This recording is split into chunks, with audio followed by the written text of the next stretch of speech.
ಕೇವಲ 10 ದಿನ ಇಡೀ ದೇಶದ ಜನಸಾಮಾನ್ಯರ ಜೇಬಿಗೆ ಬಿದ್ದ ಕನ್ನ ಎಷ್ಟಿರಬಹುದು ಅಂತ ಊಹಿಸ್ತೀರಾ? ಬರೋಬ್ಬರಿ 8 ರೂಪಾಯಿ. ಹೌದು, ನೀವು ಕೇಳಿದ್ದು ಸರಿ. ಕಳೆದ 10 ದಿನಗಳಲ್ಲಿ ನಿಮ್ಮ ವಾಹನದ ಟ್ಯಾಂಕ್ ತುಂಬಿಸಲು ನೀವು ಕೊಡ್ತಾ ಇರುವ ಹಣ ಅಕ್ಷರಶಃ ನಿಮ್ಮ ಮನೆಯ ಬಜೆಟ್ ಅನ್ನೇ ಬುಡಮೇಲು ಮಾಡಿದೆ. ಇವತ್ತು ನೀವು ಬೆಳಗ್ಗೆ ಪೆಟ್ರೋಲ್ ಬಂಕ್ ಹೋದಾಗ ಲೀಟರ್ಗೆ 2.90 ರೂಪಾಯಿ ಜಾಸ್ತಿ ಆಗಿರೋದು ನೋಡಿ ಶಾಕ್ ಆಗಿದ್ದೀರಾ? ಇದು ಬರೀ ಬೆಲೆ ಏರಿಕೆ ಅಲ್ಲ ಸ್ನೇಹಿತರೆ, ಇದು ಕೋಟ್ಯಂತರ ಭಾರತೀಯರ ಅಡುಗೆ ಮನೆಯಲ್ಲಿ ಸ್ಫೋಟಗೊಳ್ಳಲಿರುವ ಆರ್ಥಿಕ ಬಾಂಬ್. ಈ ಬೆಲೆ ಏರಿಕೆಯ ಹಿಂದೆ ಇರೋದು ಬರೀ ಪೆಟ್ರೋಲ್ ಬಂಕ್ ಮಾಲೀಕರಲ್ಲ, ಬದಲಾಗಿ ಸಾವಿರಾರು ಮೈಲಿ ದೂರದಲ್ಲಿ ನಡೀತಾ ಇರುವ ಒಂದು ಭಯಾನಕ ಯುದ್ಧ. ಭಾರತದಲ್ಲಿ ಈಗ ಏನಾಗ್ತಿದೆ ಅಂತ ಅರ್ಥ ಮಾಡ್ಕೊಳ್ಳೋದಕ್ಕೆ ಹೋದರೆ ತಲೆ ತಿರುಗುತ್ತೆ. ಚುನಾವಣೆ ಮುಗಿಯುವವರೆಗೂ ಶಾಂತವಾಗಿದ್ದ ಪೆಟ್ರೋಲ್ ಮೀಟರ್ ಈಗ ಯಾಕೆ ಹುಚ್ಚು ಹಿಡಿದಂತೆ ಓಡ್ತಿದೆ?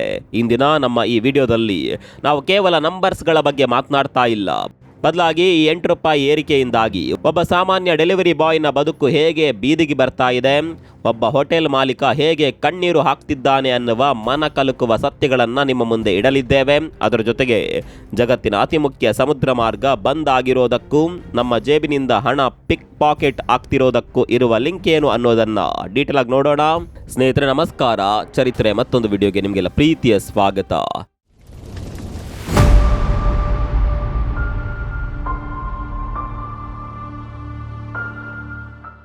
ಸ್ನೇಹಿತರೆ, ಮೊದಲು ಈ ಬೆಲೆ ಏರಿಕೆಯ ಸರಣಿ ಹೇಗೆ ಶುರುವಾಯಿತು ಅಂತ ನೋಡೋಣ. ಮೇ 15 ಈ ದಿನಾಂಕವನ್ನ ನೆನಪಿಟ್ಕೊಳ್ಳಿ. ಅಲ್ಲಿವರೆಗೂ ಸೈಲೆಂಟ್ ಆಗಿದ್ದ ಇಂಧನ ದರಗಳು ಅಂದು ದಿಢೀರಂತ 3 ರೂಪಾಯಿ ಏರಿಕೆಯಾದವು. ಅಲ್ಲಿಗೆ ಮುಗೀತು ಅಂದ್ಕೊಂಡ್ರ? ಖಂಡಿತ ಇಲ್ಲ. ಮೇ 19ಕ್ಕೆ ಮತ್ತೆ 94 ಪೈಸೆ, ಮೇ 23ಕ್ಕೆ ಮತ್ತೆ 94 ಪೈಸೆ, ಹೀಗೆ ಹಂತ ಹಂತವಾಗಿ ಏರುತ್ತಾ ಬಂದು ಇವತ್ತು ಅಂದ್ರೆ ಮೇ 25ಕ್ಕೆ ಬರೋಬ್ಬರಿ 2.90 ರೂಪಾಯಿ ಏರಿಕೆ ಆಗಿದೆ. ಇದರ ಒಟ್ಟಾರೆ ರಿಸಲ್ಟ್ ಏನ್ ಗೊತ್ತಾ? ಕಳೆದ 10 ದಿನಗಳಲ್ಲಿ ಪೆಟ್ರೋಲ್ ಬೆಲೆ ಒಟ್ಟು 8 ರೂಪಾಯಿಯಷ್ಟು ದುಬಾರಿ ಆಗಿದೆ. ಈಗ ಬೆಂಗಳೂರು ಅಥವಾ ಕೋಲ್ಕತ್ತಾದಂತಹ ನಗರಗಳಲ್ಲಿ ಪೆಟ್ರೋಲ್ ಬೆಲೆ 110.99 ಅಂದರೆ ಆಲ್ಮೋಸ್ಟ್ 111 ರೂಪಾಯಿಗೆ ತಲುಪಿದ್ರೆ, ಡೀಸೆಲ್ ಬೆಲೆ 98.80 ರೂಪಾಯಿಯ ಗಡಿ ದಾಟಿದೆ. ಜನಸಾಮಾನ್ಯರಲ್ಲಿ ಈಗಿರುವ ದೊಡ್ಡ ಪ್ರಶ್ನೆ ಒಂದೇ: ಚುನಾವಣೆ ಮುಗಿಯುವವರೆಗೂ ಈ ದರಗಳು ಎಲ್ಲಿ ಅಡಗಿ ಕುಳಿತುಕೊಂಡಿದ್ದವು? ಈ ಹಿಂದೆ 4 ವರ್ಷಗಳ ಕಾಲ ಬೆಲೆ ಏರಿಕೆ ಮಾಡದ ಸರ್ಕಾರ ಈಗ ಒಮ್ಮೆಲೆ ಇಷ್ಟು ದೊಡ್ಡ ಹೊರೆ ಯಾಕೆ ಹಾಕುತ್ತಿದೆ? ಇದು ಜನರ ತಾಳ್ಮೆಯ ಪರೀಕ್ಷೆಯೋ ಅಥವಾ ಅನಿವಾರ್ಯತೆಯೋ? ಬನ್ನಿ ಈಗ ಅಂಕಿಅಂಶ ಬಿಟ್ಟು ಮನುಷ್ಯರ ಕತೆ ಕೇಳೋಣ. ರಮೇಶ ಅಂತ ಒಬ್ಬ 15 ವರ್ಷದ ರೈಡರ್. ಇವರು ಆ್ಯಪ್ ಮೂಲಕ ಬೈಕ್ ಓಡಿಸಿ ಸಂಸಾರ ನಡೆಸ್ತಾರೆ. ಪ್ರತಿದಿನ ಅವರು ಸುಮಾರು 100 ಕಿಲೋಮೀಟರ್ ಓಡಿಸ್ತಾರೆ. ಅದಕ್ಕೆ 2.5 ಲೀಟರ್ ಪೆಟ್ರೋಲ್ ಬೇಕು. ಮೇ 15ಕ್ಕಿಂತ ಮೊದಲು ಅವರು ದಿನಕ್ಕೆ ಪೆಟ್ರೋಲ್ಗೆ 260 ರೂಪಾಯಿ ಖರ್ಚು ಮಾಡ್ತಿದ್ರು. ಆದರೆ ಇವತ್ತು ಅದು 275 ರೂಪಾಯಿ ಆಗಿದೆ. ನೀವು ಅಂದ್ಕೊಳ್ಬಹುದು ದಿನಕ್ಕೆ ಬರೀ 15 ರೂಪಾಯಿ ತಾನೆ ಅಂತ. ಆದರೆ ರಮೇಶ್ ಅವರನ್ನ ಕೇಳಿ, ದಿನಕ್ಕೆ 15 ರೂಪಾಯಿ ಅಂದರೆ 450 ರೂಪಾಯಿ. ಅವರ ಆದಾಯವಂತೂ ಹೆಚ್ಚಾಗಿಲ್ಲ, ಆದರೆ ಮನೆಗೆ ಬೇಕಾದ ದಿನಸಿ ಮೆಡಿಸನ್ ಬೆಲೆ ಮಾತ್ರ ಗಗನಕ್ಕೇರಿದೆ. ಮನೆಯಲ್ಲಿ ವಯಸ್ಸಾದ ತಂದೆ ತಾಯಿ, ಹೆಂಡತಿ ಮತ್ತು 2ನೇ ಕ್ಲಾಸ್ ಓದ್ತಿರುವ ಮಗಳಿದ್ದಾರೆ.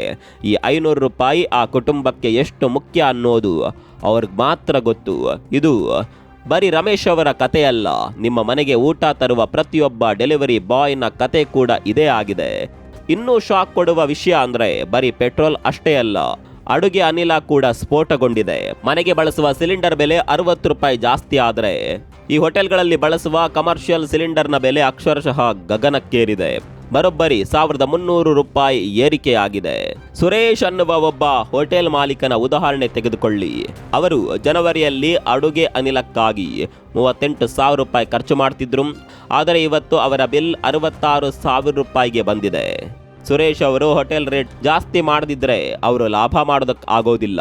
ಕೊನೆಗೆ ಅವರು ನಷ್ಟವನ್ನ ತಾವೇ ಭರಿಸುತ್ತಾ ಅತಂತ್ರ ಸ್ಥಿತಿಯಲ್ಲಿದ್ದಾರೆ. ಅಷ್ಟೇ ಅಲ್ಲ, ಆಟೋ LPG ಬೆಲೆ ಕೂಡ ಮಾರ್ಚ್ನಲ್ಲಿ 58 ರೂಪಾಯಿ ಇತ್ತು. ಈಗ ಅದು 89.40 ರೂಪಾಯಿಗೆ ತಲುಪಿದೆ. ದಿನಕ್ಕೆ 450 ರೂಪಾಯಿ ಖರ್ಚು ಮಾಡ್ತಿದ್ದ ಆಟೋ ಚಾಲಕ ಇವತ್ತು 700 ರೂಪಾಯಿ ಸುರಿಯುತ್ತಿದ್ದಾನೆ. ಆದರೆ ಕಿಲೋಮೀಟರ್ಗೆ ಸಿಗುವ ಬಾಡಿಗೆ ಮಾತ್ರ ಅಷ್ಟೇ ಇದೆ. ಹಾಗಾದರೆ ಭಾರತದಲ್ಲಿ ಈ ಪರಿ ಬೆಲೆ ಏರಲು ಕಾರಣವೇನು ಅಂತ ನೋಡ್ತಾ ಹೋಗೋದಾದರೆ, ಭಾರತ ತನ್ನ ಇಂಧನ ಅಗತ್ಯದ 90% ವಿದೇಶದಿಂದ ಆಮದು ಮಾಡಿಕೊಳ್ಳುತ್ತೆ. ಫೆಬ್ರವರಿಯಿಂದ ಶುರುವಾದ ವೆಸ್ಟ್ ಏಷ್ಯಾ ಯುದ್ಧ ಈಗ ಅತಿ ದೊಡ್ಡ ಸಂಚಲನ ಮೂಡಿಸಿದೆ. ಜಗತ್ತಿನ ಅತಿ ಮುಖ್ಯ ಜಲಮಾರ್ಗವಾಗಿರುವ ಸ್ಟ್ರೈಟ್ ಆಫ್ ಹಾರ್ಮುಜ್ ಅನ್ನ ಈ ಯುದ್ಧದ ಕಾರಣದಿಂದ ಸಂಪೂರ್ಣವಾಗಿ ಬ್ಲಾಕ್ ಮಾಡಲಾಗಿದೆ. ಅಂದ್ರೆ ತೈಲ ತುಂಬಿದ ಹಡಗುಗಳು ಭಾರತಕ್ಕೆ ಬರೋಕೆ ದಾರಿಯೇ ಇಲ್ಲದಂತಾಗಿದೆ. ಪೂರೈಕೆ ಕಟ್ಟಾದಾಗ ಬೆಲೆ ಇರೋದು ಸಹಜ. ಆದರೆ ಇದರ ನಡುವೆ ತೈಲ ಕಂಪನಿಗಳು ತಮಗಾದ ನಷ್ಟವನ್ನ ತುಂಬಿಸಿಕೊಳ್ಳಲು ಜನರ ಮೇಲೆ ಸವಾರಿ ಮಾಡ್ತಿವೆ ಅನ್ನೋದು ಕೂಡ ಕಹಿ ಸತ್ಯ. ಸ್ನೇಹಿತರೆ, ಮತ್ತೊಂದು ವಿಚಾರವನ್ನು ನಾವು ಗಮನಿಸಬೇಕು. ಈ ರೀತಿಯ ಸರಣಿಯಾಗಿ ಬೆಲೆ ಏರಿಕೆ ಮಾಡ್ತಾ ಇರೋದ್ರ ಹಿಂದೆ ಪ್ರಮುಖವಾಗಿ 3 ಕಾರಣ ಇದೆ. ಮೊದಲನೇದಾಗಿ ಚುನಾವಣಾ ಮೌನ. ಚುನಾವಣೆ ಇದ್ದ ಕಾರಣ ಬೆಲೆ ಏರಿಕೆಯನ್ನ ತಡೆಹಿಡಿಯಲಾಗಿತ್ತು. ಚುನಾವಣೆ ಮುಗಿದ ತಕ್ಷಣ ತೈಲ ಕಂಪನಿಗಳಿಗೆ ಫ್ರೀ ಹ್ಯಾಂಡ್ ನೀಡಲಾಗಿದೆ. ಎರಡನೇದಾಗಿ ಹಣದುಬ್ಬರದ ಭೀತಿ. ಪೆಟ್ರೋಲ್ ಬೆಲೆ ಏರಿದ್ರೆ ಕೇವಲ ವಾಹನ ಸವಾರರಿಗೆ ತೊಂದರೆಯಲ್ಲ, ಪ್ರತಿಯೊಂದು ವಸ್ತುವಿನ ಸಾಗಾಣಿಕೆ ವೆಚ್ಚ ಏರೋದ್ರಿಂದ ಹಾಲ್ನಿಂದ ಹಿಡಿದು ತರಕಾರಿವರೆಗೆ ಎಲ್ಲವೂ ದುಬಾರಿಯಾಗಲಿದೆ. ಮೂರನೇದಾಗಿ ಜೀವನ ಶೈಲಿ ಬದಲಾವಣೆ.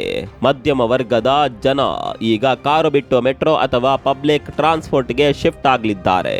ವಾರಾಂತ್ಯದಲ್ಲಿ ಫ್ಯಾಮಿಲಿ ಜೊತೆ ಡಿನ್ನರ್ಗೆ ಹೋಗೋದನ್ನ ಕೂಡ ಕಟ್ ಮಾಡ್ತಿದ್ದಾರೆ.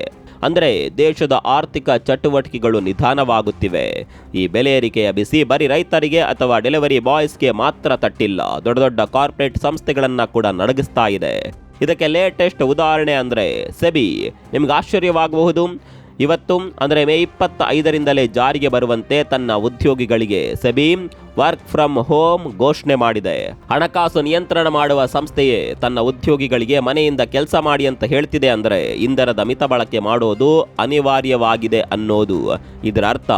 ಸರ್ಕಾರಿ ಮತ್ತು ಅರೆ ಸರ್ಕಾರಿ ಸಂಸ್ಥೆಗಳೇ ಇಂತಹ ಸ್ಥಿತಿಗೆ ಬಂದು ನಿಂತಿವೆ. ಅಂದರೆ ಸಾಮಾನ್ಯ ಮಧ್ಯಮ ವರ್ಗದ ಸ್ಥಿತಿ ಏನಾಗಬೇಡ. ಆಫೀಸ್ಗೆ ಹೋಗಿ ಬರುವ ಪೆಟ್ರೋಲ್ ಖರ್ಚು ಸಂಬಳಕ್ಕಿಂತ ಜಾಸ್ತಿ ಆಗ್ತಿದೆ ಅನ್ನೋದು ಈಗ ಅಕ್ಷರಶಃ ಸತ್ಯವಾಗ್ತಿದೆ. ನಿಮಗೆ ಇನ್ನೊಂದು ಶಾಕಿಂಗ್ ವಿಷಯ ಗೊತ್ತಾ? ಒಂದ್ ಕಡೆ ಇಡೀ ದೇಶ ಪೆಟ್ರೋಲ್ ಬೆಲೆ ಏರಿಕೆಯಿಂದ ತತ್ತರಿಸ್ತಾ ಇದ್ರೆ, ನಮ್ಮದೇ ದೇಶದ ಒಂದು ಭಾಗದಲ್ಲಿ ಪೆಟ್ರೋಲ್ ಕೇವಲ 86 ರೂಪಾಯಿಗೆ ಸಿಗ್ತಿದೆ. ಹೌದು, ನೀವು ಕೇಳಿದ್ದು ಸರಿ. ಕೆಲವು ರಾಜ್ಯಗಳಲ್ಲಿ ಅಥವಾ ಕೇಂದ್ರಾಡಳಿತ ಪ್ರದೇಶಗಳಲ್ಲಿ ತೆರಿಗೆಯ ವ್ಯತ್ಯಾಸದಿಂದಾಗಿ ಇಷ್ಟು ದೊಡ್ಡ ಮಟ್ಟದ ಅಂತರವಿದೆ. ಒಂದ್ ಕಡೆ ನಾವು 111 ರೂಪಾಯಿ ಕೊಡ್ತಿದ್ರೆ, ಇನ್ನೊಂದು ಕಡೆ 86 ರೂಪಾಯಿ. ಅಂದ್ರೆ ಲೀಟರ್ಗೆ ಸರಿಸುಮಾರು 25 ರೂಪಾಯಿ ವ್ಯತ್ಯಾಸ. ಇದು ಯಾವ ನ್ಯಾಯ? ಒಂದು ದೇಶ ಒಂದು ತೆರಿಗೆ ಅಡಿಯಲ್ಲಿ ಪೆಟ್ರೋಲ್ ಮತ್ತು ಡೀಸೆಲ್ ಯಾಕೆ ಬರ್ತಿಲ್ಲ ಅನ್ನುವ ಪ್ರಶ್ನೆ ಈಗ ಪ್ರತಿ ಮನೆಯಲ್ಲೂ ಕೇಳಿಬರ್ತಾ ಇದೆ. ಇಂತಹ ತಾರತಮ್ಯ ಸಾಮಾನ್ಯ ಜನರನ್ನ ಇನ್ನಷ್ಟು ಹತಾಶೆಗೊಳಿಸ್ತಾ ಇದೆ. ಇಷ್ಟೆಲ್ಲ ಕರಾಳ ಸುದ್ದಿಗಳ ನಡುವೆ ಒಂದು ಸಣ್ಣ ಆಶಾಕಿರಣ ಕೂಡ ಇದೆ. ಅಂತಾರಾಷ್ಟ್ರೀಯ ವರದಿಗಳ ಪ್ರಕಾರ ಅಮೆರಿಕ ಮತ್ತು ಇರಾನ್ ನಡುವೆ ಒಂದು ಮಹತ್ವದ ಮಾತುಕತೆ ನಡೀತಾ ಇದೆ.